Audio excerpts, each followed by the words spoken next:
acerca de los efectivos métodos que ayuden a identificar cuáles son los atributos bajo los cuales se presenta o se desarrolla el dilema ético en una determinada situación. Para ello, entonces, se determinaron la aplicación de toda la revisión de la literatura existente, determinando el punto de énfasis en lo que es el modelo de Ann Davis, el modelo de Nietzsche, el modelo de Diego García, el método o el modelo del método integral, el modelo del centro de ética de Buchon y el modelo de Brady Patton como elementos característicos para analizar el dilema ético, que como ya les dije, es un artículo publicado en la revista del Hospital Infantil de México y se denomina Revisión de Modelos para el Análisis de Dilemas Éticos.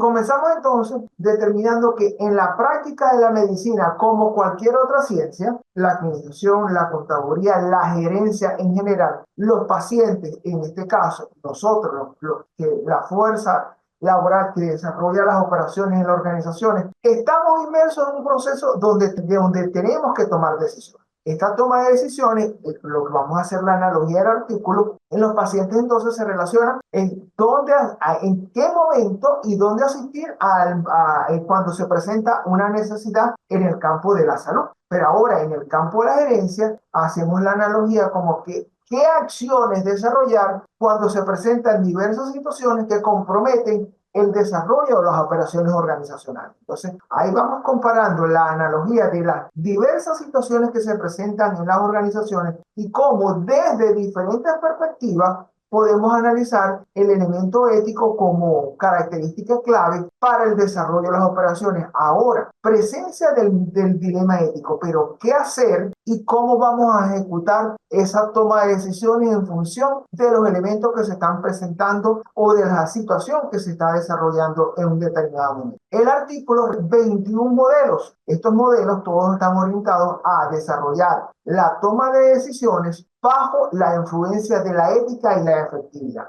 Entonces vamos a ir analizando qué propone cada uno de los métodos y qué determina como característica clave su participación. El método de Ann Davis se identifica con la identificación del dilema ético, o sea, qué elementos lo están generando, considera los hechos que lo están integrando, da función participativa a los valores y los principios y, por supuesto, facilita la toma de decisiones. El modelo de Nietzsche igual se presenta con todas las características del anterior, cosa que no posee el modelo de Diego Gracia, que no identifica la función del dilema ético, o sea, el qué hacer ante determinadas situaciones, pero tampoco da origen a un proceso efectivo de toma de decisiones. O sea, que este modelo única y exclusivamente toma en consideración lo que es la definición de los hechos y luego la definición de los principios y valores con base a la ética. Situación similar se presenta en el modelo de Buchon, donde única y exclusivamente se le da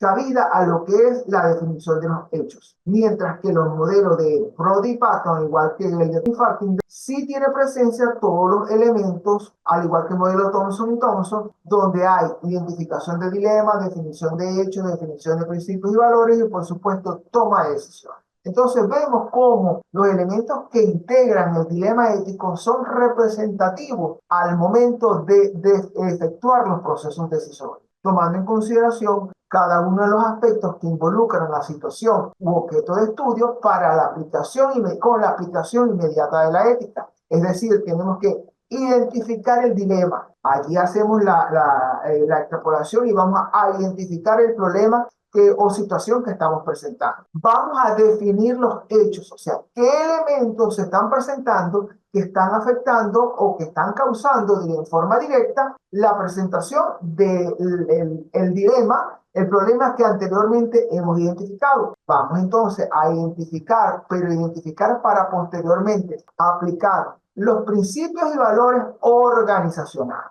Es decir, reconsiderar toda esa parte del planeamiento estratégico que está orientado a la toma de decisiones con base a qué? A los principios y valores que rigen la organización y, por supuesto, considerar las acciones bajo las cuales se van a tomar las decisiones, en el mejor de los casos, con el accionar de todos los elementos que la organización o la institución posee en un determinado momento para corroborar la aplicación de la ética y con ello generar una solución altamente efectiva. Otro elemento clave que se presenta en el modelo, en el dilema ético, lo vamos a considerar cuando estamos, cambio un momento de la presentación, cuando estamos en presencia de una metodología para evaluar el nivel ético en las organizaciones. Es decir, ¿qué hacer cuando en un determinado momento nosotros debemos aplicar diversos métodos que nos ayuden a determinar la efectividad del proceso ético y con él la toma de decisiones efectivas? Entonces, lo primero que tenemos que analizar es el nivel de ética en la organización, pero no únicamente en una organización privada. También tenemos que determinar el nivel de ética en una entidad pública, en una institución pública, en una dependencia pública, independientemente de cuál sea el escenario. Entonces, cuando estamos hablando de ese nivel de ética empresarial, debemos orientarnos a la ética empresarial puede ser examinada desde 4 niveles básicos. Estos niveles permiten un mejor desarrollo, así como entendimiento de las complejas relaciones que se pueden presentar en los problemas éticos que se desarrollan en las organizaciones, determinando entonces una interacción efectiva de cuáles son estos modelos y cómo es esta interrelación. Estos elementos básicos lo vamos a estudiar, estos 4 componentes de lo que está hablando a nivel de la ética, en los niveles de la ética empresarial, donde tenemos un nivel individual que incluye situaciones de conflicto que el individuo encara en la vida personal. O sea, son los niveles que básicamente nosotros como personas estamos afrontando en el día a día. Pueden ocurrir resultados presentes o determinados con situaciones que derivan del estrés laboral o de la complejidad de las situaciones que vivimos cada una de las personas en el día a día en nuestras casas y lo extrapolamos al trabajo o en el trabajo y lo extrapolamos a nuestra casa, a nuestro hogar. El segundo nivel es un nivel netamente organizacional que se refiere al actuar ético dentro de la organización y en la organización, con los roles que las personas desarrollan dentro de una determinada entidad con base a la ética, participación, principio, valores, misión, visión, elementos del pensamiento estratégico y toda la plataforma del pensamiento ético y del pensamiento estratégico que debe aplicar dentro de las organizaciones. Las decisiones que se consideran en este tipo de decisiones traen consecuencias que afectan en forma directa la reputación organizacional. Y por eso hay elementos altamente intervinientes en el desarrollo de lo que se conoce como gestión o gerencia de la reputación organizacional. Es decir, medir cómo nuestra organización está siendo considerada, está siendo evaluada, está siendo analizada, cómo es visualizada en el entorno. Para ello entonces se deben disponer de un conjunto de elementos orientados a determinar esa valoración que nos permita a nosotros entonces identificar los elementos altamente influyentes en la reputación organizacional con base a todo el precepto ético que se ha desarrollado o los elementos que se están distorsionando dentro de la actuación organizacional al no aplicar los principios éticos y los valores en la toma de decisiones y por supuesto en el desarrollo de las operaciones, lo cual conlleva entonces a la generación de una reputación o de una gestión de la reputación, una gerencia de la reputación no muy efectiva,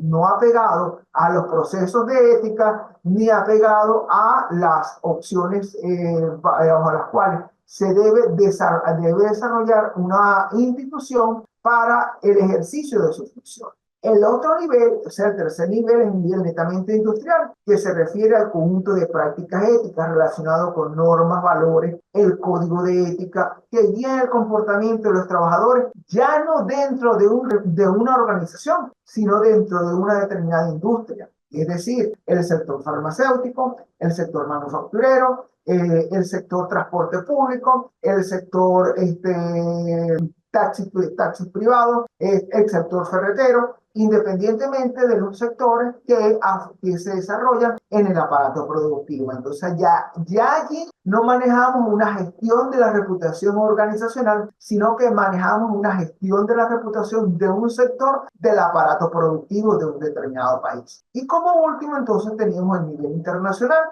que incluye los niveles industriales organizacionales y por supuesto individual. Es decir, el nivel internacional resume los tres niveles anteriormente estudiados bajo los cuales la aplicación de las leyes, normas, usos, costumbres y tradiciones rigen el comportamiento legal que una institución a partir de sus individuos debe desarrollar con base a la moral que debe prevalecer en una sociedad. Para ello, entonces, existen propuestas para evaluar la ética empresarial. ¿Y la ética empresarial relacionada con qué? Relacionado con el nivel ético en las organizaciones, para validar qué tanto está aplicando este proceso de... Y se utiliza un procedimiento de 4 pasos. El primer procedimiento, entonces, está en definir el problema y determinar la clase de conocimiento buscado. O sea, determinamos la situación que está ocurriendo, pero también la clase de conocimiento que estamos buscando generar dentro del planteamiento ético en las instituciones. ¿Qué clase de conocimiento va a prevalecer? Y por supuesto, ¿qué clase de conocimiento va a quedar como proceso, como parte del aprendizaje? El segundo elemento es entonces estructurar la jerarquía de la decisión desde arriba con la meta de la decisión, luego los objetivos desde una perspectiva amplia por medio de niveles intermedios, criterios bajo los cuales dependen los elementos subsiguientes, hacia los niveles más bajos, los que usualmente conocemos como conjuntos alternativos. Es decir, desde la alta gerencia, determinar los elementos que van a integrar el proceso de decisiones, determinando por una gerencia intermedia que va a determinar los criterios bajo los cuales se va a desarrollar esa decisión, hasta llegar a un nivel operativo que va a determinar las operaciones, acciones o actividades claras con base en la ética para solucionar esa situación que ya se ha determinado. El tercer paso, entonces, es construir un conjunto de matrices de comparación de pares o de juicio, donde se va a determinar elementos a favor y elementos en contra, donde cada elemento de un nivel superior es usado para comparar los elementos de nivel inmediatamente inferior. Es decir, cómo vemos la comunicación que está fluyendo de arriba hacia abajo en comparación con la comunicación que fluye de abajo hacia arriba. O sea, es bidireccional, es altamente oportuna, es significativa. Hay barreras que obstaculizan el proceso de decisión y, por supuesto, si existen estas barreras que obstaculizan el proceso de toma de decisiones, ya sabemos que estamos en presencia de elementos que están ocasionando interferencia en lo que es la toma de decisiones con base a la ética. Y la cuarta actividad el cuarto paso es usar prioridades obtenidas desde las comparaciones que hemos efectuado en el análisis, en el paso número 3, para determinar las prioridades que se deben determinar en todos los niveles. Prioridades que se deben dar en la alta gerencia, prioridades que se deben dar en la gerencia intermedia y prioridades que se deben trabajar en forma inmediata en la parte operativa. Luego, cada elemento de un nivel inferior añade estos valores calificándolos para determinar desde su visualización cómo es la lectura de abajo hacia arriba. Y por supuesto, desde el nivel superior se va a valorar la visualización que tiene la fuerza activa, la fuerza laboral, sobre los elementos a los cuales se desarrollan los procesos operacionales con base a ¿qué? Con base a la ética y el dilema que se puede presentar en la toma de decisiones. Entonces, es allí donde la alta gerencia tiene toda la base de datos para valorar el desarrollo de las actividades relacionadas con el dilema ético, el pensamiento ético, la práctica de las acciones éticas y, por supuesto, la promulgación de los valores éticos en el ejercicio de la función. Un artículo altamente ilustrativo y muy enriquecedor en función a lo que es el proceso de la toma de decisiones éticas en las organizaciones. Por hoy este ha sido nuestro encuentro. Estamos pendientes entonces de la plataforma para el desarrollo de las actividades evaluativas y tienen allí entonces en la plataforma el correo electrónico y mi número de contacto ante cualquier duda que pueda presentar. No duden en escribir un mensaje o escribirme un correo electrónico o escribirme directamente al WhatsApp o llamarme ante cualquier duda que se presente. Saludos y muy buenas tardes.